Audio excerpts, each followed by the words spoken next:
Gabi na nga nang makarating kami sa bahay, galing sa trabaho. At kung saktong bubuksan ko na yung electric pan, ay ayaw naman kumana at tumuugong na lang. Hindi na ako nagdalawang isip pang baklasin at tanggalin yung mga lock kasi naiinitan na iwan ako at gusto na daw niya mag-electric pan. Kaya isa-isa ko nang tinanggal yung mga dapat tanggalin, gaya ng cover, clap ng LC at yung LC. At kitang-kita naman na napakadumi talaga ng electric pan.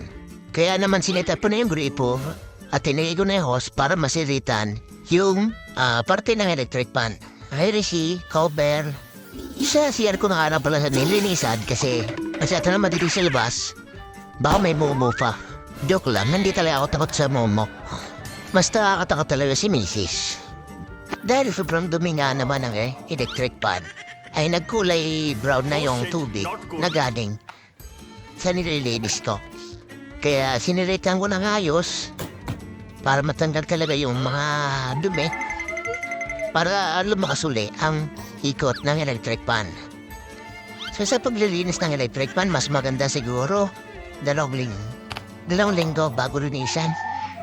O kaya 1 linggo para hindi masyadong madumi.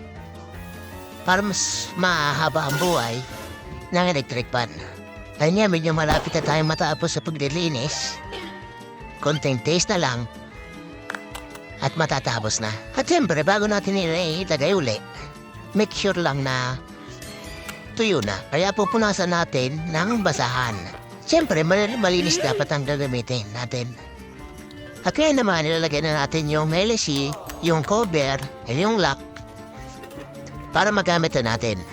At siyempre po wala, dapat tama yung pag-ikpit natin ng lock kasi pabaliktad ang kanyang thread. Make sure din po na lagyan natin ng konting oil yung shafting para lumuwag yung pag-ikot na. Gumanda yung pag-ikot. Ayan, okay na, nailagay na natin lahat. Oras naman para testingin na natin. So, i-on ko lang, ilalagay ko lang siya sa number 1. Tapos, i-monitor natin kung okay ba yung ginawa natin. So, pag okay na, pwede natin niyang gamitin. So, yan. Okay na.